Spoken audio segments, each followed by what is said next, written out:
Hello বন্ধুরা, সবাই কেমন আছো? আশা করি ভালো আছো। আর আমি অনেক অনেক ভালো আছি। দিনটা ছিল 25শে ফেব্রুয়ারি, আর ওই দিনকে ছিল আমার সকালেই দুটো বৃদ্ধির ব্রাইড। সেই উদ্দেশ্যে আমি বেরিয়ে পড়েছিলাম।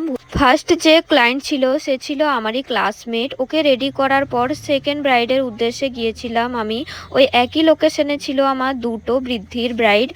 তারপর সেকেন্ড ব্রাইডকে রেডি করার পর ফার্স্ট বৃদ্ধি ব্রাইডের কাছে চলে গিয়েছিলাম হলদির জন্য শাড়ি পরিয়ে দিতে, প্লাস হালকা একটু টাচ আপ দিতে। তারপর ওখান থেকে আমি বেরিয়ে গিয়েছিলাম আমার যে আজকের ব্রাইড ছিল তার উদ্দেশ্যে। টোটো ধরে চলে গিয়েছিলাম নদী নালা পার করে। অনেকটাই দূর ছিল লোকেশনটা। তারপর ফাইনালি আমি ওর লোকেশনে পৌঁছে গিয়েছিলাম। আমি যখন পৌঁছাই তখন দেখি ও বৃদ্ধির সাজে ফটোশ্যুট করছিল। তারপর আমি গিয়ে পর ওকে হলদির জন্য রেডি করে দিই।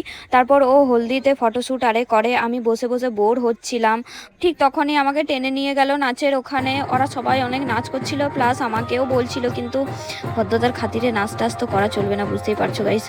সমস্ত রিচুয়ালস কমপ্লিট করার পর ম্যাডাম ফাইনালি বসলেন রাতে সাজের জন্য। এই হলো ওর ফাইনাল লুক। তোমরা অবশ্যই জানিও যে ওকে কেমন লাগছে। তারপর নর্মালি কয়েকটা ফটো ভিডিওর ক্লিপ নিয়ে আমি বেরিয়ে পড়লাম, কেন কি আমার বাড়িটা অনেকটাই দূরে, অনেকটা রাত হয়ে গিয়েছিল। তারপর একটু জঙ্গল পেরিয়ে যেতে হবে, সেই জন্য তাড়াতাড়ি করে বেরিয়ে পড়লাম। তো এই ব্লগটা তোমাদের কেমন লাগলো অবশ্যই কমেন্টে জানিও। সবাই ভালো থেকো, সুস্থ থেকো, টাটা, লাভ ইউ অল।